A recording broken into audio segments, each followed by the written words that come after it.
we're talking about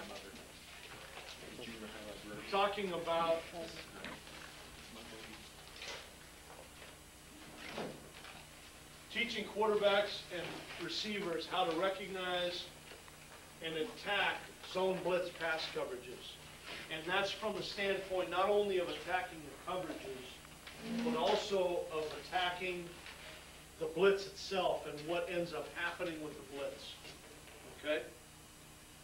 Now, first thing that I want to do is, and I don't want to be too elementary, but I want to define what a zone blitz is and what some examples are of zone blitzes. Okay? Before we get into the actual routes and the whole deal. Okay. When we're talking about zone blitzes, the basic one, let's just say we're in the I formation. The basic one that was in college football this year, and it was one that it came from the Pittsburgh Steelers a few years back, and then this was the most popular one in college football. It was out of a reduced front that was reduced, or overshifted, I should say, to the strong side. And it came out of a rolled coverage look. So pre-snap, it looked like it was an overshifted front with a roll weak coverage. So pre-snap wise, you would think this was a half the field look, this was quarter, okay? Now this, to me, I call this the NCAA blitz now, because I would say that every team we played this year ran it. Okay, some teams ran it a lot. Okay, and what it is, it's a combination between a blitz, a slant, and a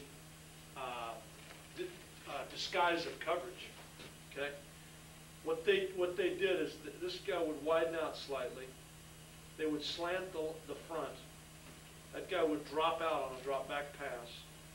This guy came from the outside. That guy came through the C gap. This guy became what's called the middle vertical guy. They would roll the coverage back this way, so he would go to deep third. He would go to deep third. This guy would be a flat defender. This guy would go to deep third. Okay?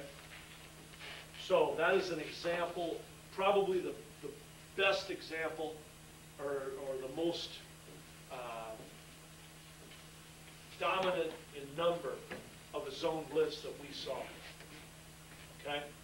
Now, the whole concept of a zone blitz is obviously that they're going to basically bring, in this case, they're going to bring 5 people, okay, but still play zone. So they're going to force you to make one of your backs block. Okay? They're going to force you to make one of your backs block and not release him. Okay? The other thing that they can get pressure with an extra guy, they also feel like it's good against run, because what they end up doing, they end up with a guy in the D gap. It's a gap. There's some gap responsibility happening here. When they end up with, they end up defending the run pretty well on the strong side over there. And if you have hots, one of their deals too, if you're throwing the ball hot, if you're free releasing the back to the strong side, what ends up happening is you have to throw hot because they're bringing both of them, and they have a guy right there in a position to make the tackle on the hot because he's playing the flat. Okay? When on this particular blitz, what they're doing is they're playing, normally you end up with 3 deep, 4 underneath, okay, and rushing 4. In this case, they're rushing 5. They're playing 3 deep, 3 underneath. They end up with 2, and what they call these are 2-3 droppers. 2-3 droppers, and this guy's a middle vertical. What do you mean by 2-3? Okay, good question. Because I've done my best to try to understand the terminology and scheme of it so that I can teach it best to my guys. Okay, what I mean by that is, this guy is a flat player, but if there's nobody in the flat, he's not going to go there. So in other words, he is going to have, this guy would be considered the number one receiver to that side. This guy is number one receiver to that side. What they end up doing is they end up manning within the zone the second receiver that comes out there, or if that guy disappears, they go to the third receiver to that side. So in other words, giving an example, let's say they're in, well, let's say it's Can you split. repeat that? Okay.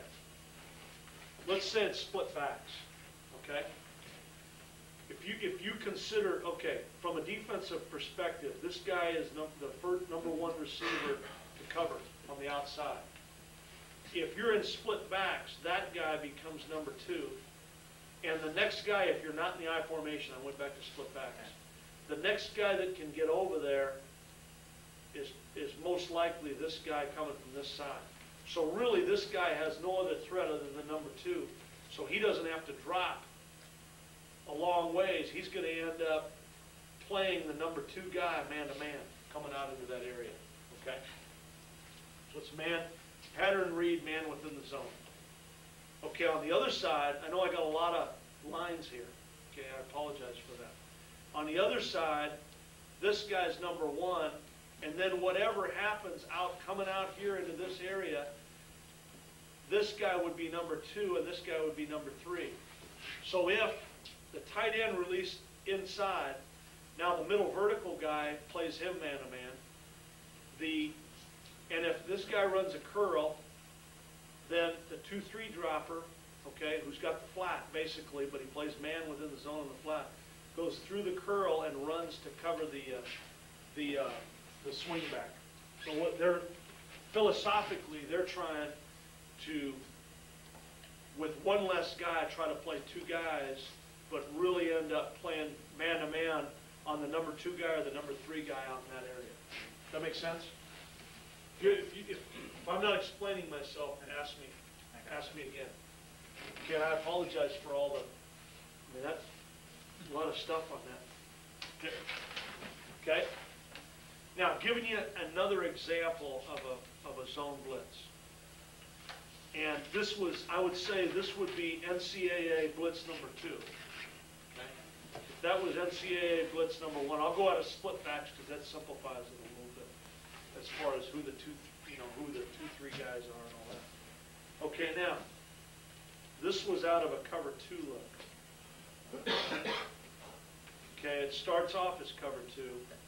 And what they do is they go, let me think here now. Okay. A lot of the 4-3 people do it this way, but I'll do it as a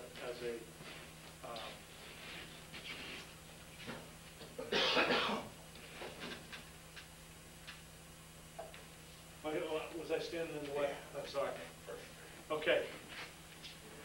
What they do is it's still an overshifted front. They move this guy over on the guard. Okay.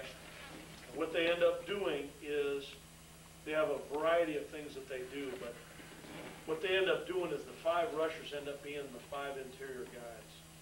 They end up going this guy there, this guy there, this guy working out there, that guy there, and that guy coming in there. Or they'll go that guy there and that guy there and him crossing.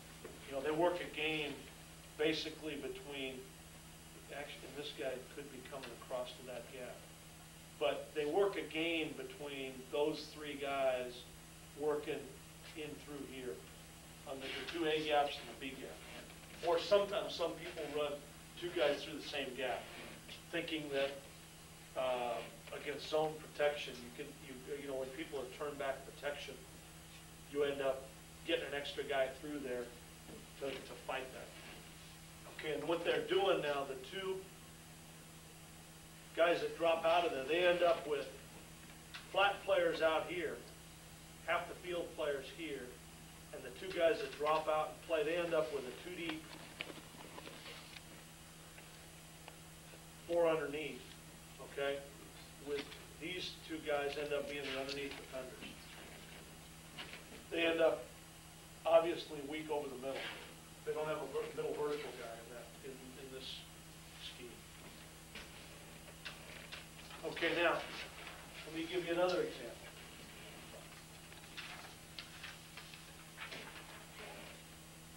And this one isn't, you know, it's a little different type of thing, okay? The other one that you see a lot in college football,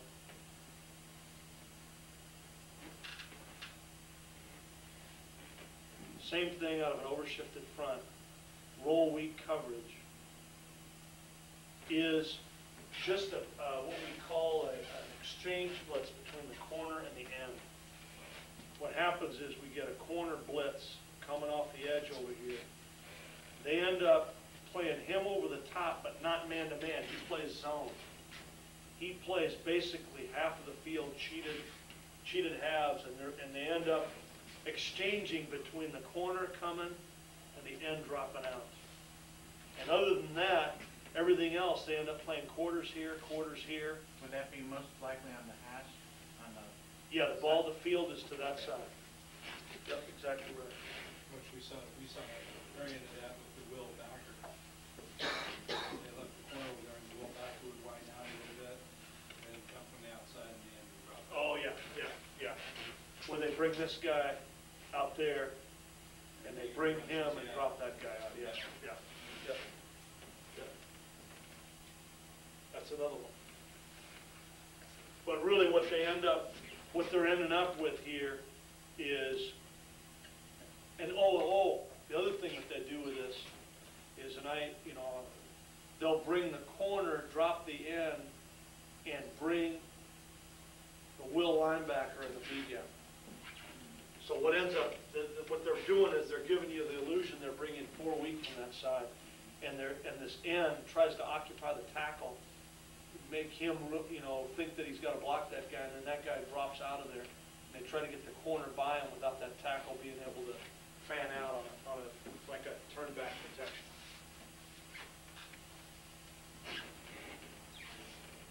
Well, from an offensive line standpoint, the difficulty on this is you gotta, like if you go big on big, you don't account. You've got to account for that end. Exactly. And the thing that ends up happening, and your point is well taken, the thing that ends up happening on this is, okay, in most protections, the back is responsible for that guy. So you lose your back out of there. And then the other thing that happens is a lot of people account for the defensive back and side adjustment over to that side. So you may have a side adjustment happening here, and this end is running right out into your side adjustment. Okay? Yeah, exactly. What we were doing is we were running a hot, swing back to the left, quarterback reaches his hot, dumps it to the back, and the end's right there. Exactly. That happened to us. That happened to us. Yes. Is it possible to show one, the rest of the days out of a spread, spread? Yeah. Okay, and what formation do you want? Single back. What they do, what the good zone blitz teams do, they run them no matter what. They don't care. But what kind of formation do you want? Double twin, basically. Double slot. Slots on both sides? Yeah. Okay. Okay, let me get rid of my, I gotta go with a fresh drawing here. Okay, what they'll do is they'll end up doing it, this is the hash mark. Let's say, it's going to be hard because I'm running out of room over there. Okay, let's say this is the boundary, and this is the boundary. It's not a perfectly to scale drawing that we have to deal with. Okay.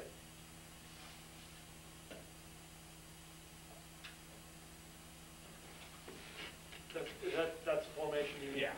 Okay. What they'll do on that, the NCAA blitz that I call, okay, they'll start off with, they'll probably adjust here to, let me think here now, they'll probably go it's hard to tell, some people adjust them different than others.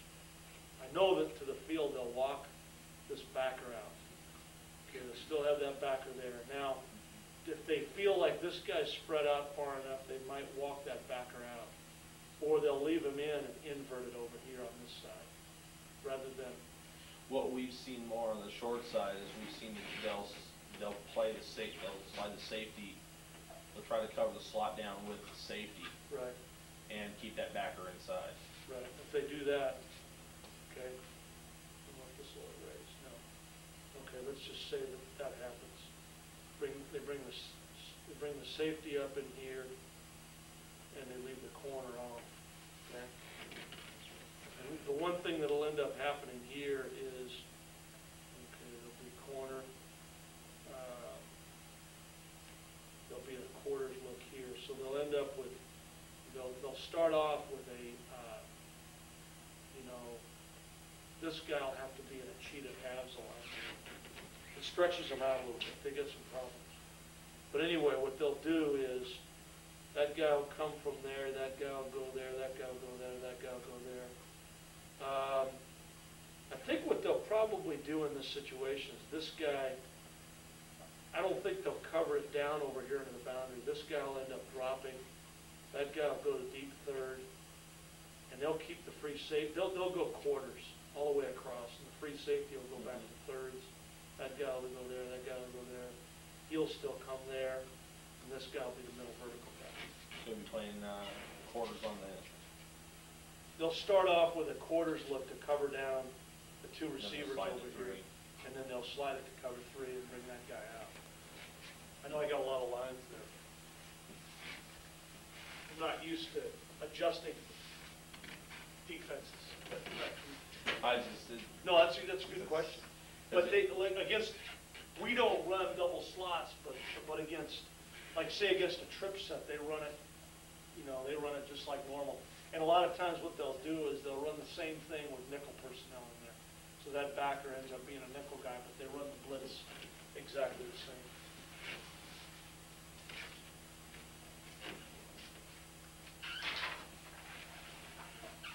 Okay.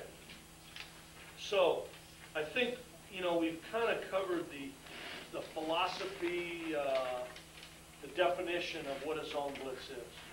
Okay? I know most of you already knew that, but I just wanted to start with that premise. Okay. One thing that's very important in this whole thing is you want to have sound protections. Okay? You want to have sound protections. And for us at Notre Dame, I'm going by what we did at Notre Dame, our sound protections were by number series 50s, 90 and 900, 70 and 700. Let me explain what those are. 50 protection is a two-back protection, solid protection basically. Okay? And I'll do it on split backs for now, just to simplify it. Okay? Where let's just say it was that same front we had drawn here. Overshifted front. Okay? 7-man protection. We end up with the tackle on the end, guard on the tackle. Ended up with the center made what we call a Ringo call because he had a 4-man side to this side. So those two ended up blocking those two. They worked together as a team. Tackle blocked him. Because of the Ringo call, the back has the outside guy to that side, and the other back had the inside backer away from the Ringo call. Okay? Okay, that would be our base 50 protection. Now, and I probably took it one step too far to begin with, but since I had drawn that front, I wanted to make sure that I kind of continued with that same front as far as how we were protecting it. Let's just say we were running, it was a 50 defense, which I know probably don't see very much anymore, but just in case you did. Okay? Just a true solid protection. In its basic form, it's right here, backs on the outside backers. Now obviously, you could make a call to fan it to one side and put the back on the inside back. You do that to either side. Okay? And if it was a 4-3 defense,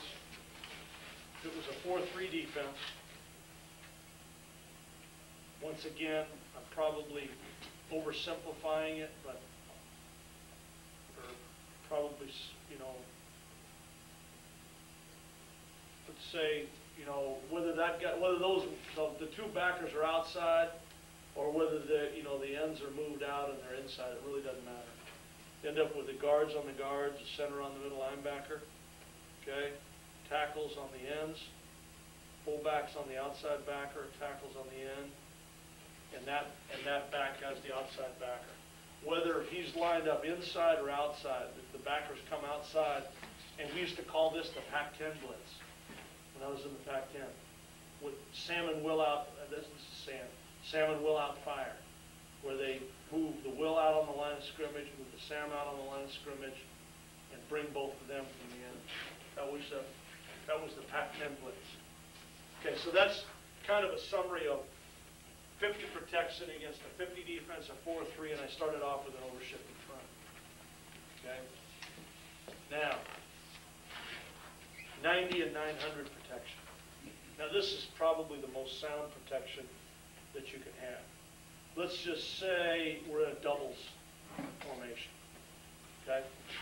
Doubles formation. 90 for us was we were releasing the tight end. So let's just say, for interest's sake, we've got double slants on both sides. Okay? What we were doing is it's a turn back protection going to the weak side.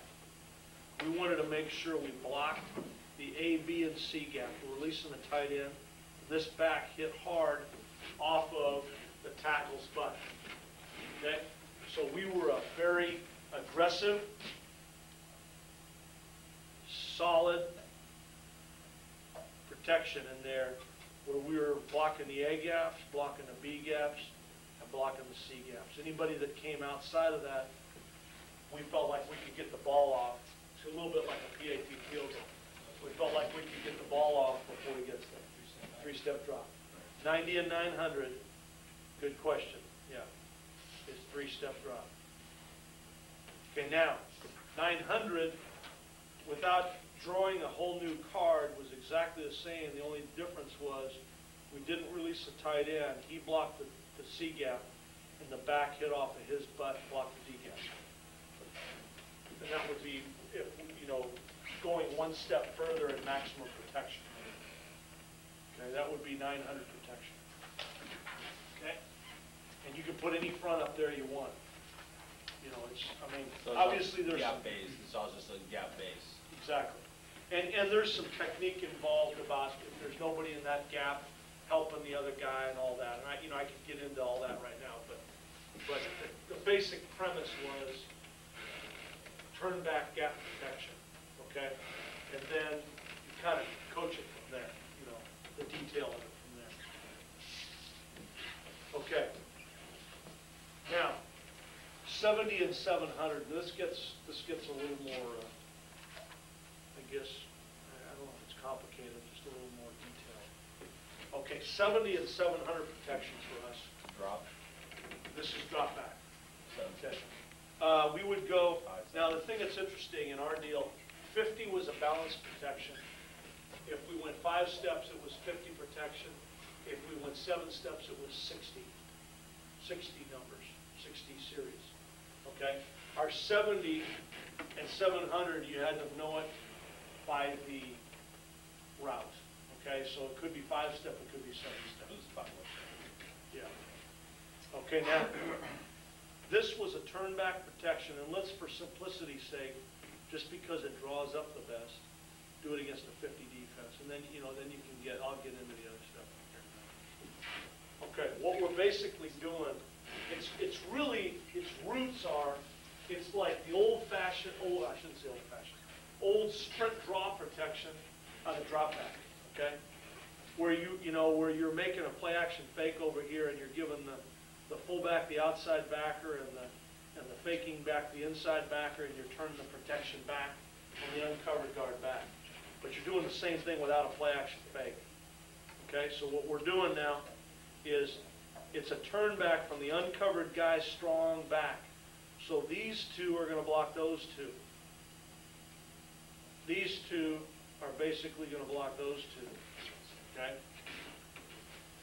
The fullback, in its base form, is checking two guys. The tackle has the tackle. And in the way we run 70, this back is a free releaser unless number 4 comes. And usually that was either a corner blitz or a free safety blitz.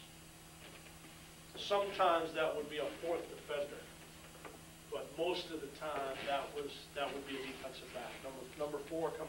You got 1, 2, 3, 3 guys. The 4th guy in this front, because you have a 4-man side. Well, that's a 50 defense. But if it was a reduced front, the fourth man coming from that side was usually going to be a defensive back. Okay, now let me tell you that's a 50 defense.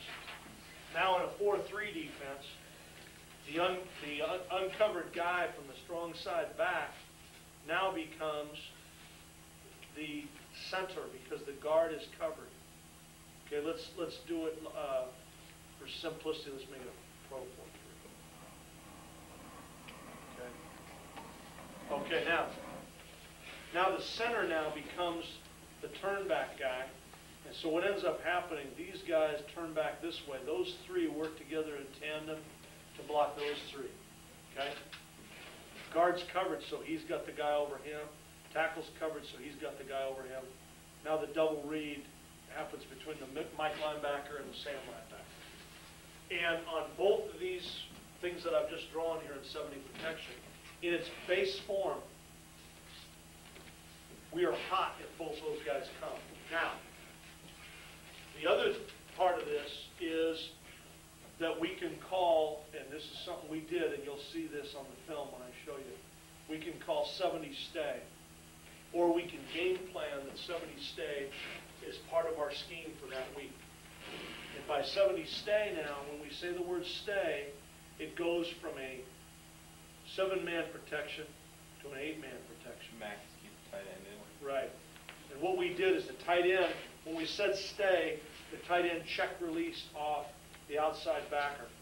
So he would check release off this guy, so he would have him. The fullback would end up with him on all the way. And if they brought, once again, this guy's free releasing unless a safety or a corner blitzes from that side. So that would be 70 stay. Let me draw a reduced front for you. Okay. Reduced front look, same protection, and we went 70 when it was 2 back, and I'll explain what 700 is here in a minute. Okay, here's reduced front look. Okay, what we end up with still uncovered guy blocking, is turning back. So those 2 end up blocking those 2. Okay, he's on him, he's on him, he's on him. Okay, he's free release, except he's got number 4. Now, if it's not stay protection, the fullback has these 2 guys. If it is stay, he's going to check release off Sam. Fullback's going to check release off the Mike linebacker. Yes. Not to turn this into an offensive line discussion. Why wouldn't you just zone it all the way back from the right guard? I mean, what if the backer came in the D gap? How's the center going to get over to him? Really, I'll tell you what, that's what it ends up being. The way I drew it was those 2 end up with those 2, but really Switch. it ends up depending on where that guy's aligned, okay, it ends up being a full zone between those 4 guys blocking those 4. It's really the way it ends up, yes. And then, there's also some things that happen if the backer walks up in the B gap here, in the A gap here, if he walks up in the B gap. They end up basically manning it there. Okay. Okay, that is 70 protection. Now, 700 is exactly the same protection, except it's a single back set.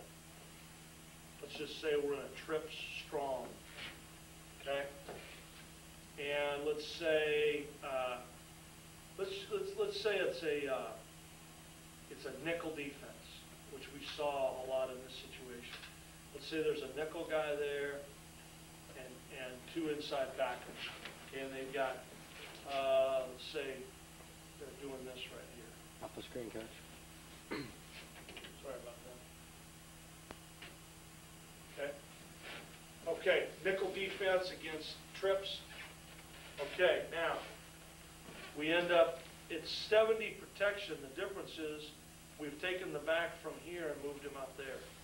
So now we don't have the fourth man accounted for over here on this side. So what ends up happening, those three end up blocking those three, okay? Guards on him, tackles on him. Now, this back in its purest form would have these two, but if we made a stay call, he would check release. The tight end would check release off of the nickel.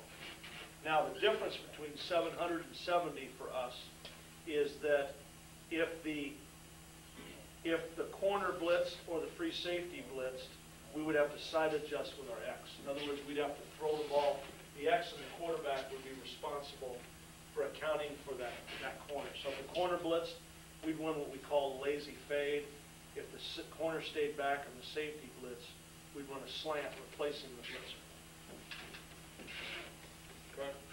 That is 70 and 700. So the point I'm trying to make here is that against these zone blitzes, the first starting point, the beginning point, is that you've got to have sound protections. Okay? Sound protections. Okay, now, the next thing that you need to have, or the next ingredient that you need to have, are multi-purpose passes. Okay? Passes that are, obviously, as I just said, multi-purpose. Okay? And in other words, what I mean is they're good against anything. So they're good against man, they're good against zone, they're good against blitz situations, and they're good against. And you've got to check all your passes against when you're playing the zone blitz team. You've got to check all your passes out against the zone blitzes that they run. And that's something that we did in our game plan to make sure that we were sound against zone blitz in passing situations. And, not, other situations too, but specifically in passing situations. We were very good on third down this year, and a lot of it was because our quarterback knew where to go with the ball against zone blitzes because we saw them quite a bit. Okay. The first one is 50 bar, and I'm going to, I'm going to give you. Actually, I'll tell you what. The best thing for me to do on that is on each one of these plays. Okay, I think the best way for us to go on this is I will explain them on the tape. Okay, and you'll see them on the tape, and they'll make sense to you on the tape. Okay. But the first one is 50 bar. Okay.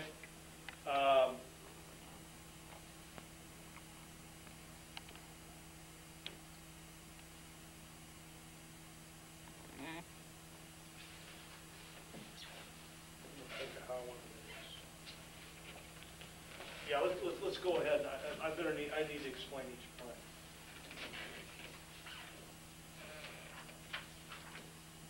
Okay, 50 bar for us.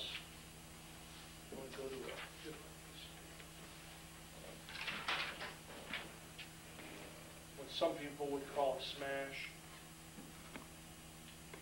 We would do it from what for us was a spread set.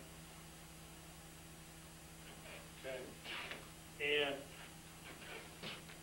we're running a corner route by the inside guy, and what we called a bar route, where this guy went down 6 yards. He was hitching up, and he was reading the coverage and working the to find the opening. Okay? Then this back would check and run a read route. And then on the back side, we had a curl with a swing. Okay? Curl with a swing. That would be 50 bar. Curl? I'm sorry? Curl? Yes. Okay? Then the next one was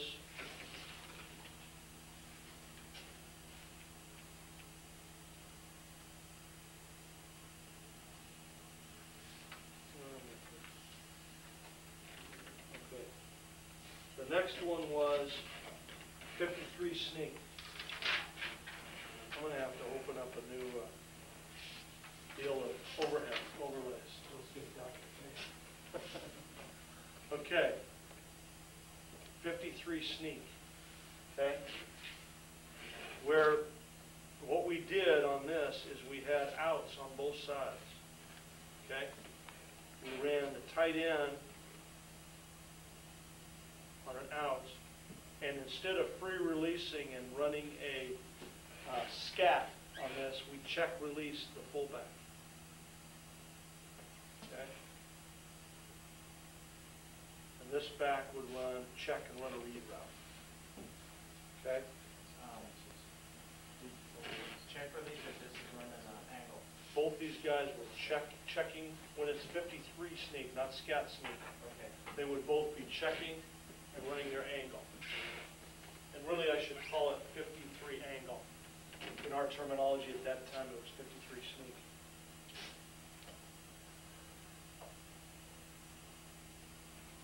How many yards are the outs? 10 to 12 yard speed cutouts, 5-step drop. And what we were going to do is, if the quarterback on this, if he got a zone blitz coming from this side, that would mean the safety's working that way. He knows he's going to lose his fullback. He's going to throw the out over here. He's going to work the weak side. Okay? If he got some kind of a blitz inside and knew that he was going to get his fullback out, he was going to work this part of the route. Okay? And that'll show up on the film. Okay? Then we've got 59, 59, which is streaks by the outside guys. We've got tight end is going to run a middle read, which means if he's got a middle safety, he's going to break it off. He's got nobody in the middle, he's going to take them in. And we ran check swings on both sides. That would be 59. 54 is exactly the same. The only difference is instead of running streaks, both outside guys were running curls. And all we told the quarterback on this, if it's zone blitz, read the safety. Safety, whichever way the safety goes, that's most likely where the zone blitz is coming from the side that he's going to. So you're going to lose your back to that side. You're going to still get your back out to the side that he leaves from. So you want to, if you get the safety working that way, you're going to work this to this.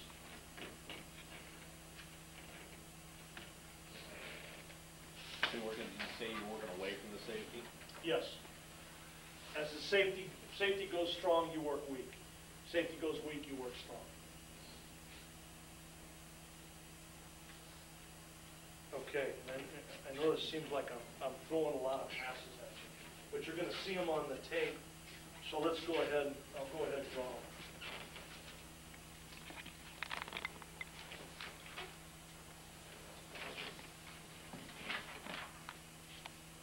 Okay, the next one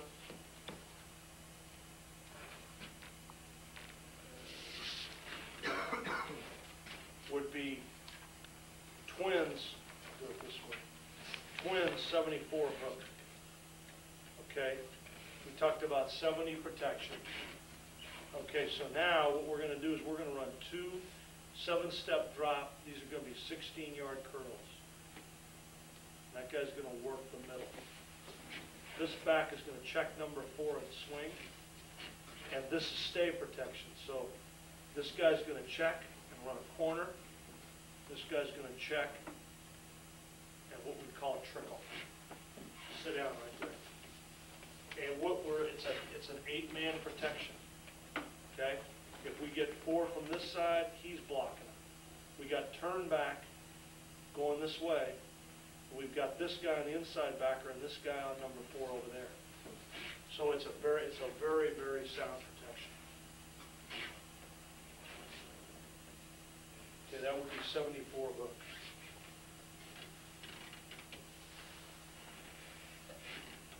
Okay, and then we'll go 75 flat. Okay, remember what 70 protection was, and we make it stay. He'd check release, okay, and he would run a flat when it's a flanker set. He would check release and still run the trickle. 75 flat is a comeback by this guy, which converts to a corner route versus a cover 2 with the red side. This guy's free releasing and running a flat. The only way that he would end up blocking is if number 4 blitzes. On the backside over here, this guy runs a dig at 16 yards. Okay. Those would be the main routes.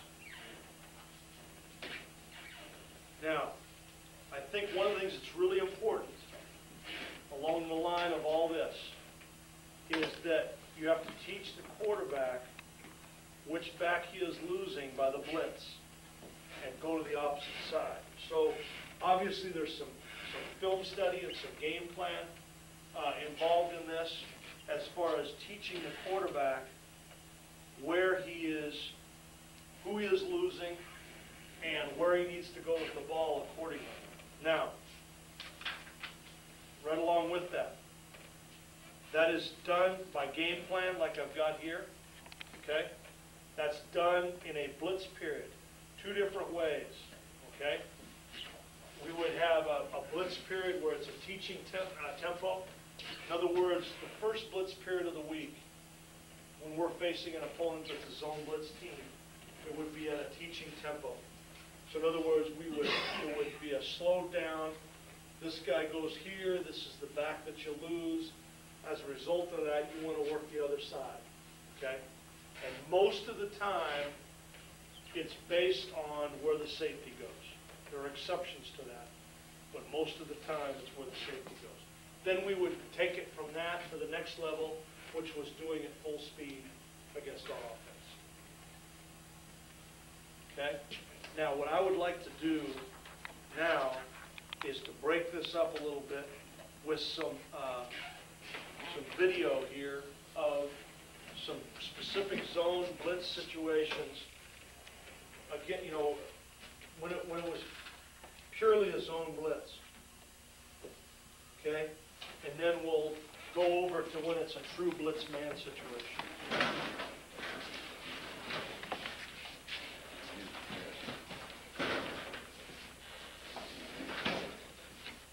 Trouble with the big yellow cord.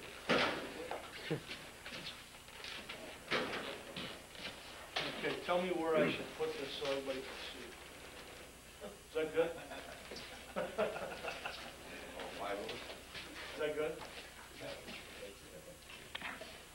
Push it back a little bit, Coach. Move it back. Just a little bit. About a foot.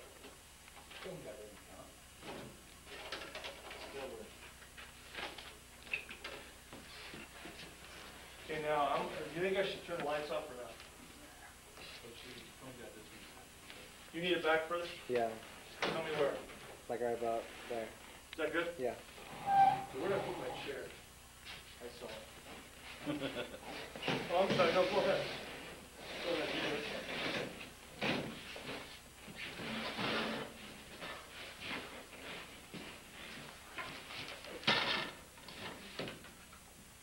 Okay, these are zone blitz situations right here. And then what's that? Yeah. Okay, now, remember I talked about 50 bar? Okay? We're in a shotgun, what we call an open set, and we are running the bar route. We got the corner route up top, and we got the hitch route on the outside. Okay, now, you can see they got a roll week going, and they're walking into this blitz. This is that NCAA blitz I'm talking about. They got a roll week look, quarter, half look, and then they walk, see the corner backing off, and see the safety going over. Now, this is a little different than the scenario that I explained. On this one, it's not a mirrored type route. Okay? We've got a bar route going on up there. Now, the quarterback is you got to know he's going to lose his fullback. Now, on the bar game, it's an option type route, so that guy should be able to get open in that area out there. And we end up, he's running a hitch, and ends up being cover 3. It's a soft corner. We're in good shape up there. But really, in reality, where the ball should have gone here is down here at the bottom to the curl swing. See the down guy walking out? You probably would end up, the way that guy plays it, you'd end up throwing the swing down here at the bottom and end up gaining a lot of yards.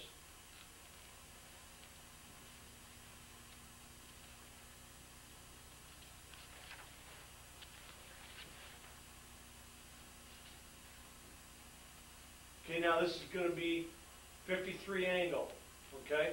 Cover 2 look here. Now this one, it's a cover 2 look, but they're bringing one linebacker inside. Actually, they bring the weak side linebacker. So they end up with a 2 deep, 4 underneath, they're Russian 5. Okay, they're Russian 5.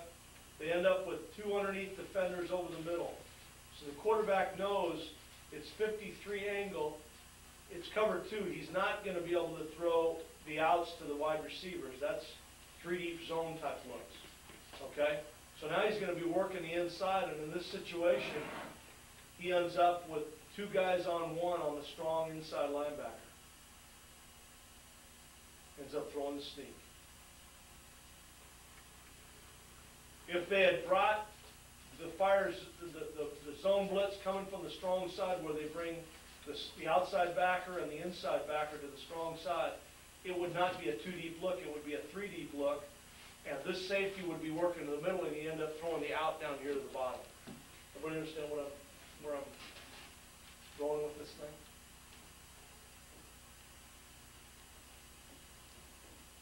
So zone blitz doesn't always mean that a defensive tackle or end is dropping. It's just playing zone underneath. Playing zone, bringing 5 guys, and playing zone underneath. Okay. Okay, now this one's a different one. This is a goofy one.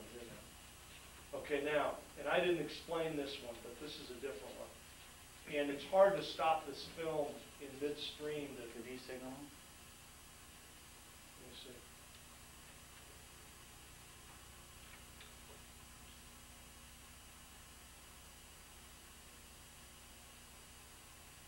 No. Oh, I tell you what he's doing there is he's in our side adjust. This is 59 as the play, and on 50 protection, it's a 7-man protection.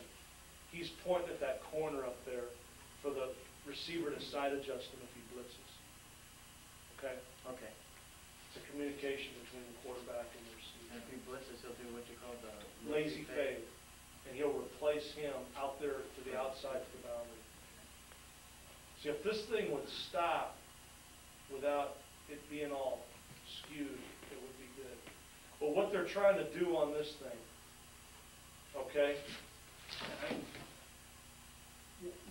they're bringing the 2 inside backers, and they're dropping, the strong safety is going to the middle third, and the free safety drops down and becomes the middle vertical guy. You see, remember the middle vertical deal? And the end on the top up there is the 2-3 dropper. So they have, how they have 3 deep and 3 underneath? This is Woodson down here at the bottom. He's just playing, it's 3 deep, but he's playing man-to-man. And what happens here, they disguise it. They're so good at disguising it that it's hard for them to defend a streak because they have to run out of there so far. Plus, the receiver does a nice job of running by the guy and grabbing him as he goes. Yeah, what happened to him? You have too far to go. Yeah, because they were trying to disguise it so well. He's coming from over on this side, Right. having to play middle third. Is with the free safety, could that be called like a robber too? Yeah, you could call it that. You could say that it's a robber, but in a zone blitz scheme, he ends up just being the middle vertical guy. Okay. Now, there's other defenses where he's a true robber, and Michigan does a robber scheme also. We call it mouse, where they play man on the outside, and it looks like two man to begin with, and then one safety comes down and robs, and one safety plays deep.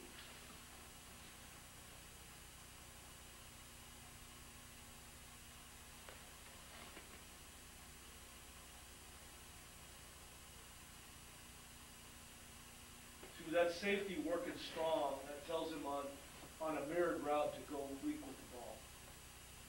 Let's see what this one is. Okay, I didn't draw this one up. This is a snag route here.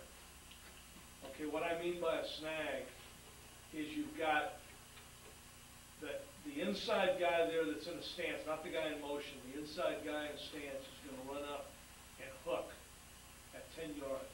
The outside guy is going to run a spot route. He's going to come underneath and sit right over the ball. And then the guy in motion here is going to go in the flat. So you end up with a distribution of three guys across, but they're coming from different places. And this is a zone blitz. They're bringing the inside backer. So it ends up rushing 5, but they're actually voiding a zone there. They end up with a man short in that zone area. Now, whose responsibility was that guy to hit the quarterback then? Okay, this was 700 protection. So they should be zoning between the right guard, the center, the left guard, and the left tackle. Those 4 guys, the 3 down guys and that backside linebacker. So really, Fullback. Right guard.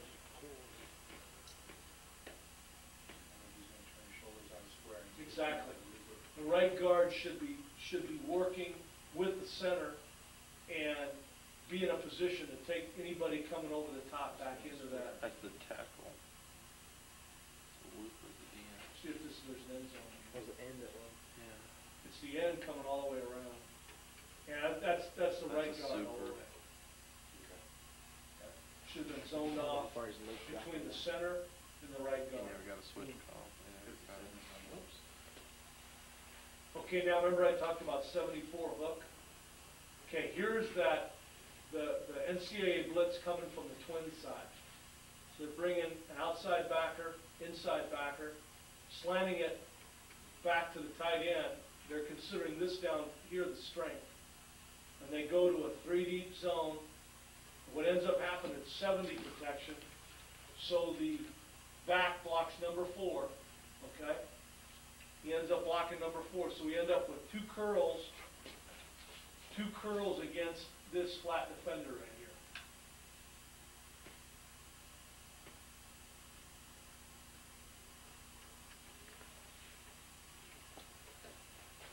We lose our back, but we still have 2 legitimate curls working to get open.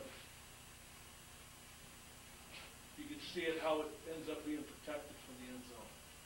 This was a check release by the tight end, and he doesn't have any threat from number 4 on that side. So he checks and releases.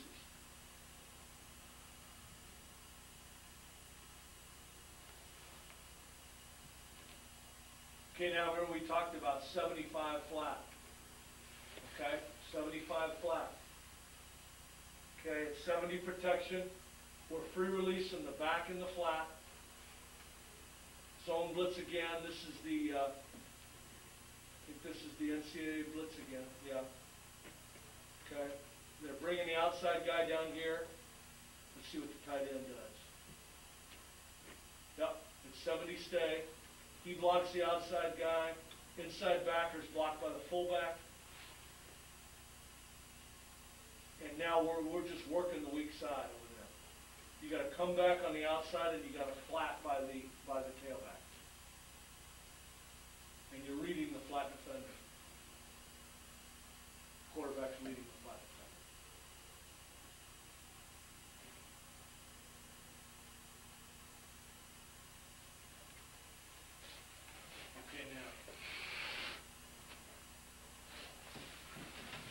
Okay, now let's go. Let's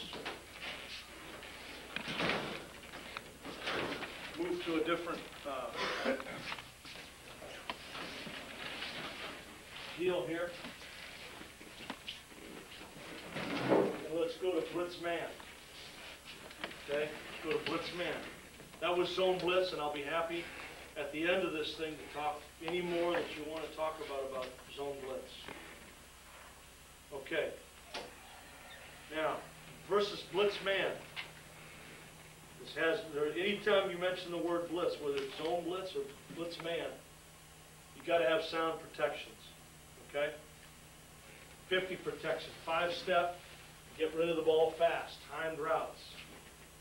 Okay? You got to be able to side adjust secondary corner blitzes. Okay? In 50 protection. In 90 and 900. Remember those are 3-step drop, it's turn back, protection, 90 and 900, and 70 and 700. Okay, once again, that word comes into play here. You got to have multi-purpose passes. Okay?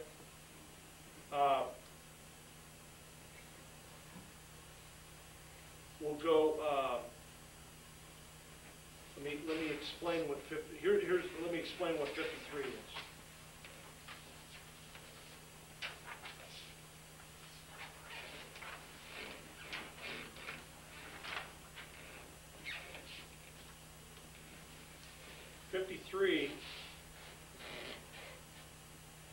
Is mirrored outs on both sides, 10 to 12 yards, okay?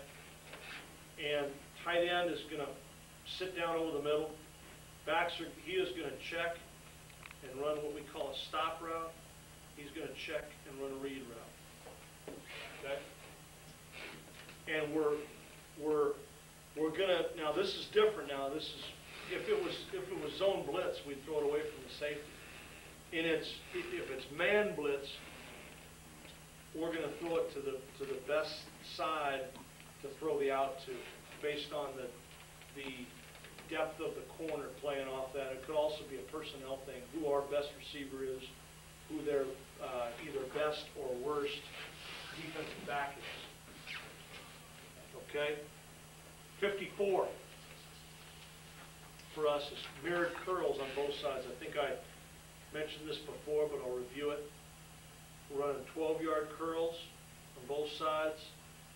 Tight end is still working over the middle. Backs are checking and swinging to both sides. Okay? Checking and swinging to both sides. Okay? Okay, 70 spot. Okay? 70 spots. What I mean by this is we're in a twins type of set and we bunch it down. We tighten it down. The inside guy runs a corner route. Outside guy comes in and runs a spot route. The back is in the flat. And we go stay protection. He checks number 4, runs a corner. He checks the inside back. And we're going 1, basically to 2. That guy's clearing them out. There's a chance we would throw that every once in a while. It's basically 1 to 2. Okay. Okay, then we go some maximum protection and throw some deeper routes. Okay?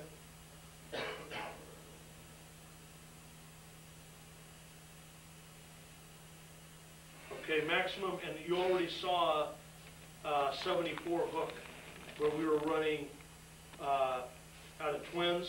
Remember the one we had where we ran two twins, we ran two deep hooks off 7-step drop to the twin side. Okay. Now, let's show it to you.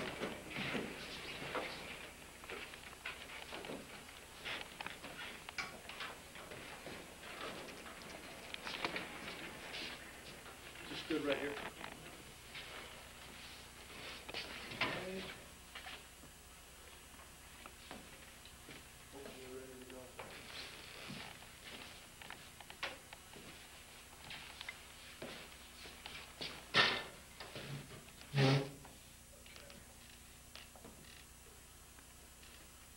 Okay, this would be blitz man situations.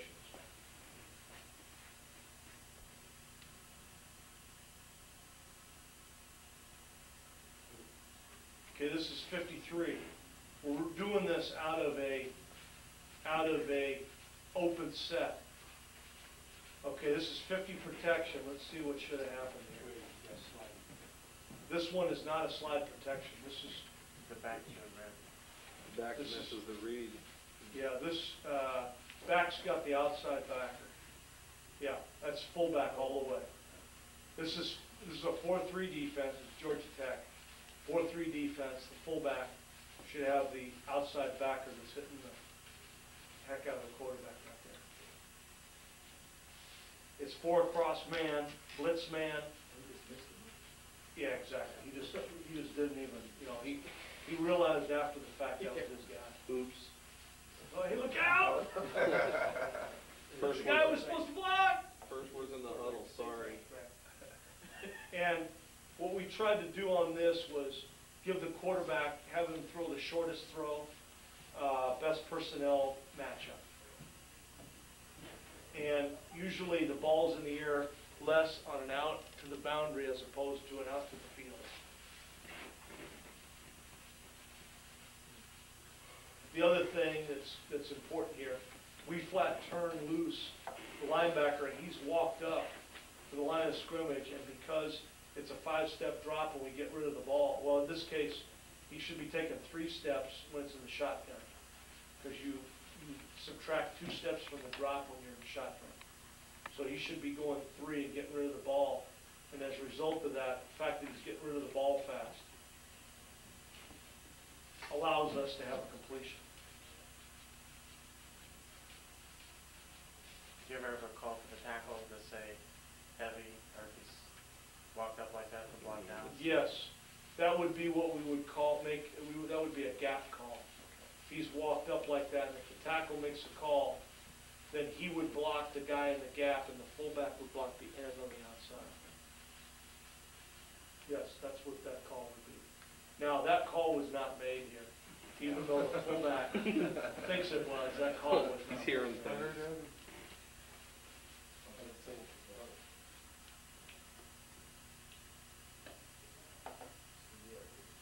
He knows it's gonna get hit. Okay, I think this is 53. Okay, we're going in motion. It's out of an open set. We're running out routes by the 2 outside receivers. You can see where the free safety is. See how the free safety is cheated into the middle. I think there's a really good chance, because of where the free safety is, to be able to throw the out up top.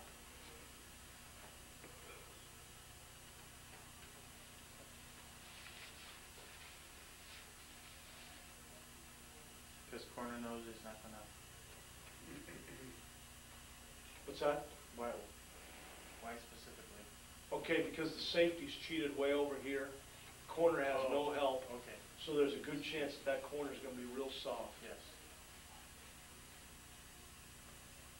And on all our, like I was saying, on our mirrored routes, where we had an out route on both sides, for example, we would always throw it away from the safety. So we would consider this safety, because the ball's on the hash, as being strong, so we're going to go weak with the ball.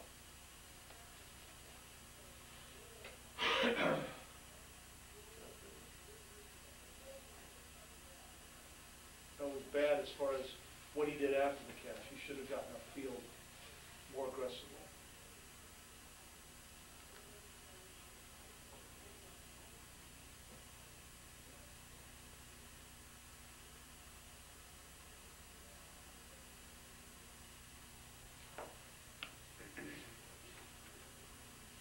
Okay, now, here's an example, we talked about a side adjust. Okay, here's an example of a corner blitz with man coverage. Now, they're doing the exchange blitz too. They're dropping the end out. But we are widening enough that the end isn't a factor on this. You know, that's what I mean by the lazy fade.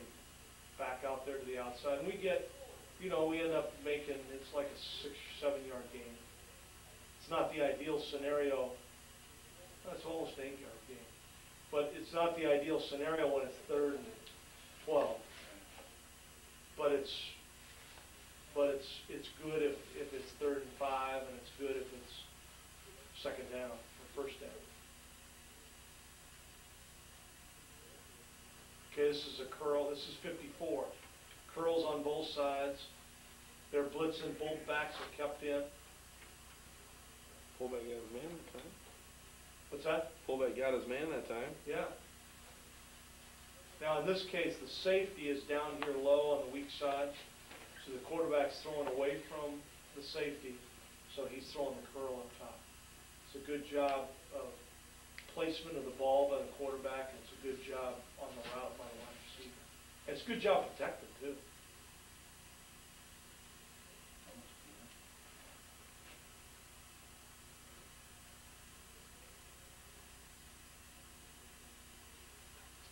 Okay, this is a different route. This is a corner route down here at the bottom. We're running a drag. For those that were in the one talk where I had all the routes where we involved the backs, this is 57 Cougar. We're running a corner route down here at the bottom. We're running a swing route by the tight end, and we check released on this. This was 50 protection, but we were check releasing our tight end because Navy was a 4-4 scheme. So we wanted to be able to block 4 to each side.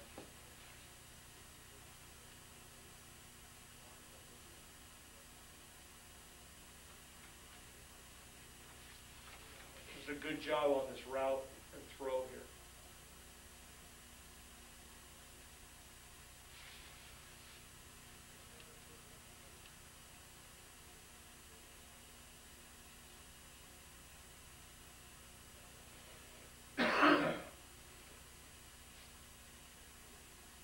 Okay, now there's an example right there of the quarterbacks taking a ball from underneath the center. So the distance between that backer and where the quarterback is shorter than if you're in shotgun. So that back walks up because that linebacker's walked up into the line of scrimmage to be able to take him on closer to the line of scrimmage. Did the back do that on its own? Or was it- Yes, he did that on his own. And he knew probably by the cadence it wasn't too late to do that. Exactly, exactly. And he does a good job here. And this is 57 Cougar again. Corner route down here at the bottom, but it's a zone coverage. Oh, maybe it's not zone. No, this is blitz man. It's like a kind of a combination of man and zone deal. Quarterback does a nice job of hitting the crossing coming underneath.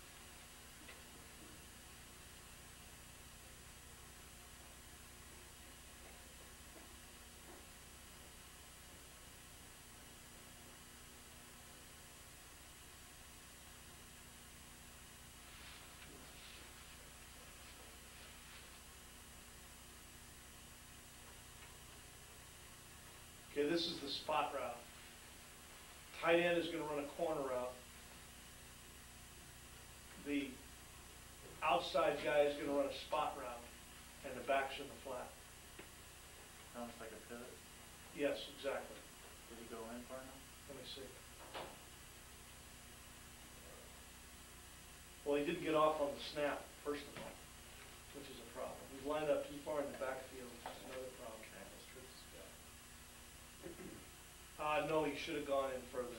But I think he panicked because he got off the ball so late. But you can see now this is man-to-man. And we end up with a natural pick here. It's not a design pick, it's a natural pick. What if he's running that pivot route in that play and now outside of them. Then he works inside and stays there, and works inside rather than always pivoting back out. Okay. It's a get open route. So if he's open, should stay open.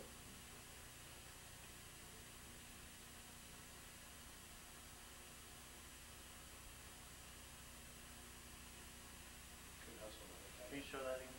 Yes. End zone or side view. Like this one. I'll let you see the whole thing.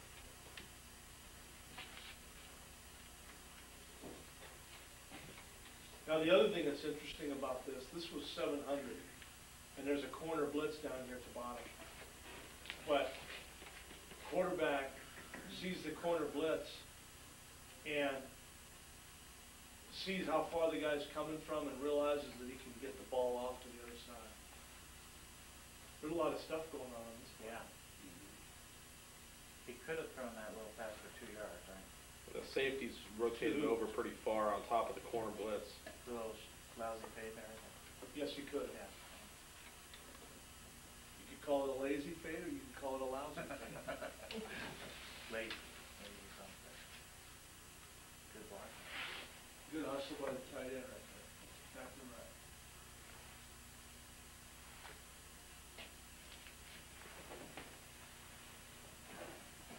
It's quick. He snapped his hips all the way around.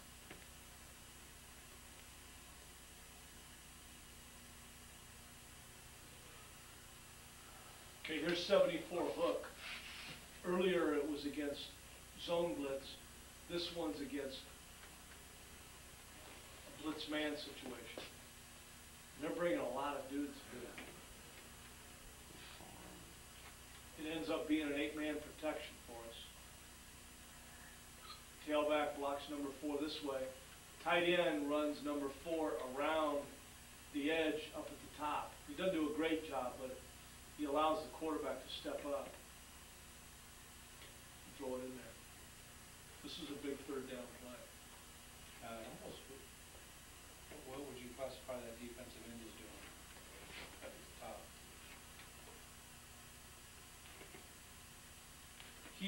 On this, the way this is the blitz man, he had the tight end man-to-man. Okay. Either had the tight end man-to-man or the fullback to that side man-to-man. Between him and the corner, they have the tight end and the fullback man-to-man. So they're trying to tie up the tackle. Yeah, because your tackle ends up being sort of wasted. Right, It's exactly. sort of helping with the inside. Yeah, because he thinks he's got that in. Right. There you got into it a little bit.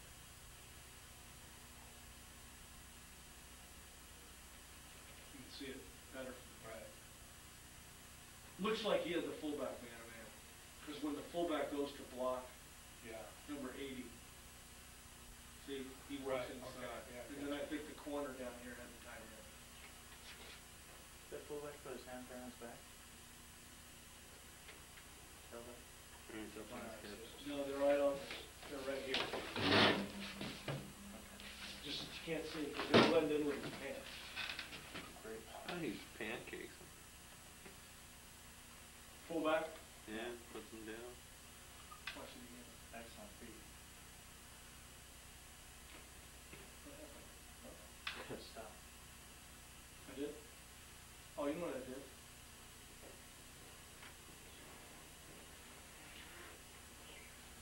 I pushed, I had the thing flipped over and I pushed fast forward rather than.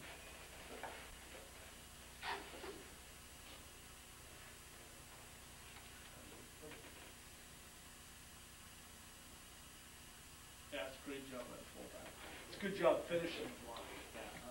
Doesn't really have great impact at the He ties beginning. him up and then he gets him tripped. Yeah, Goes over the center. yeah.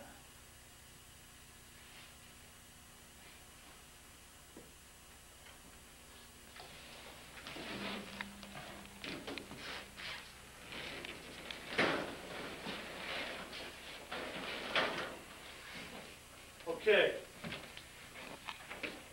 I've got,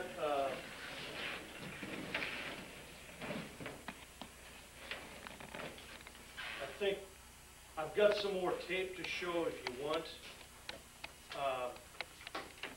But I think, you know, just in summarizing it, against both blitz, zone blitz, and against blitz man, the number one thing you want to have, you got to have sound protections. You got to have multi-purpose passes in both situations. And in zone blitz, the quarterback has to know who is losing by the blitz, which back he's losing to the blitz, and go the opposite side. You have to game plan it with them, have a blitz period at a teaching tempo, going with what that team does on zone blitzes, then give them a blitz period going full speed. And then the same thing would be true for blitz man. Sound protections, multi-purpose passes, and having the ability to have maximum protection.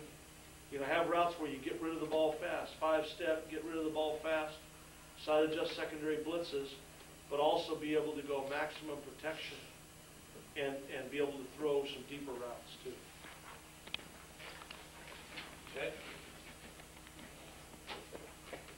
Okay, I've got another tape that I could show.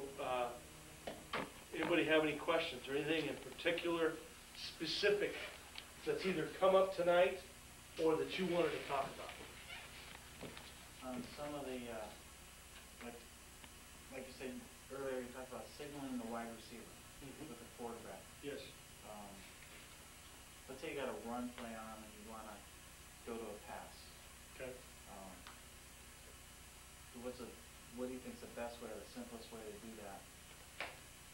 Okay, I think the simplest way is a check with me. Okay? What I mean by that, it's you say in the huddle, and you either have the term check with me either before the call or after the call. Okay?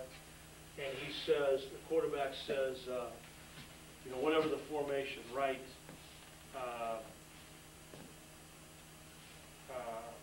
I right, ISO right,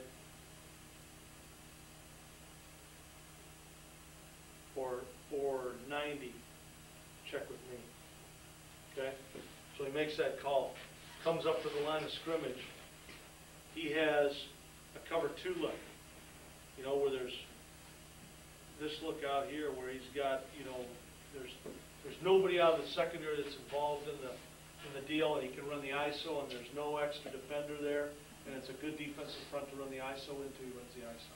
Okay. Okay. Now, the other scenario would be he comes up to the line of scrimmage. Uh-oh.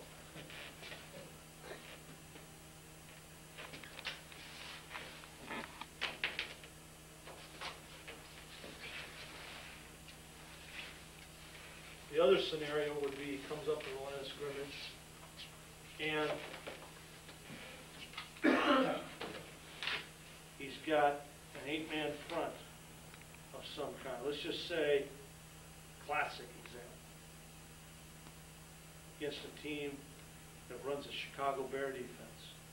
Let's say they've got everything shifted back this way, and they've got a 46 defense. They got a backer there and a backer there. They got a strong safety right there, and they got another backer right there. And they're playing a free safety back here, real soft corners on the outside. So he goes 90, 90. And then he signals a hitch to the wide receivers. They come up and throw a hitch. To me, I think that's the simplest way to do it, what your question is. The other way is to give your quarterback the leeway of checking to 90 protection hitches when he gets an 8-man front. You know what I mean? You call a run, and if you have a mature guy that you trust, you know, that's not going to do it on 3rd and goal at the 1. Yeah. You know, in the game to go to the playoffs, you know, or whatever. Okay. Then that's another deal. If you have an experienced guy that you have confidence in, that's a smart guy, that's got some awareness, if there's a look a real definite look or defensive scheme that they come up with that's going to make it hard to run but easy to pass, giving him exactly what he's looking for to check to that. Okay, I on think that, that's the second way. yeah. Oftentimes when I went trips, they wouldn't cover us down last year, Right. so we. Trips to the tight end side. No, mostly trips away, and I'd have Okay. the spread on the other side with the split ends on the other side. And, they had two defenders out there, we either ran a bubble and block, depending on where they were lined up, or we ran seam, hit the little seam right away.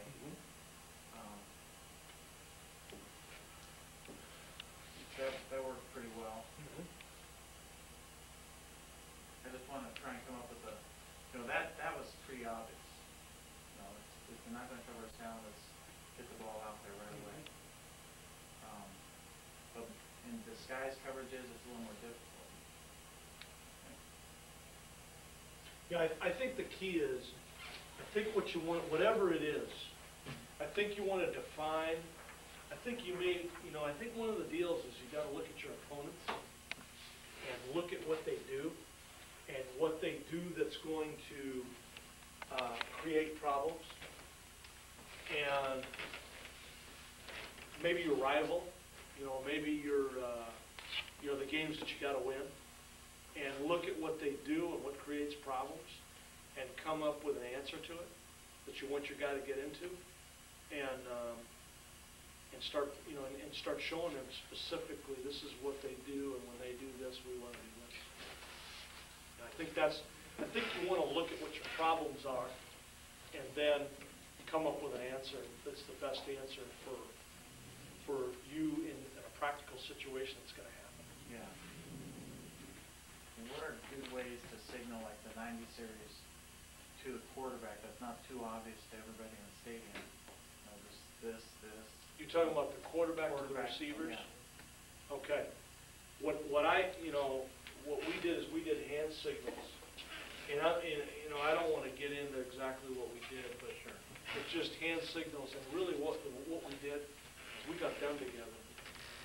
Because we can, as coaches, we can think of stuff, but in that one, the most important thing is what happens between those two guys out on the field. Yeah. And when they invent it, when they come up with it, they're never going to screw it up, especially when it's a pass.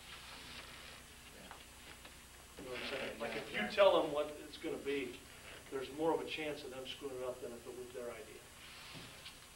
Yeah. And so I think that's, within, obviously you don't, hey, here's the game, you go do it. But you know what I'm saying? Yeah.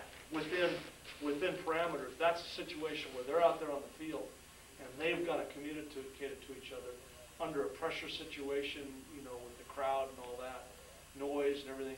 You want them to have something that they know, that they have confidence in, that they thought of. They're going to remember that.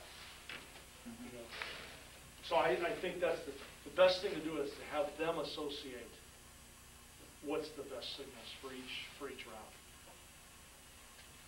Yes, sir. Yeah, do you think it's important in a cadence to always have a dummy audible?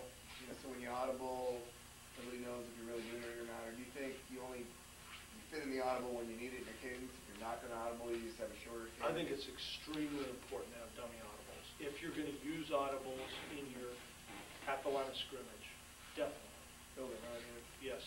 And like for us at the Chargers, we're using code words. Our whole offense is coded. So we can go no huddle, or we can audibilize at the line of scrimmage. And every time we're saying colors and words and all kinds of funky stuff. But it only means something when we say words that apply to our plays. That makes sense. Mm-hmm. But they're weird. They're weird words. But our guys know what they are. That's the most. Or they will. So like for instance, if you're running a counter or something, Yep. and you call words that have to do with the pass, just that wouldn't apply? Exactly.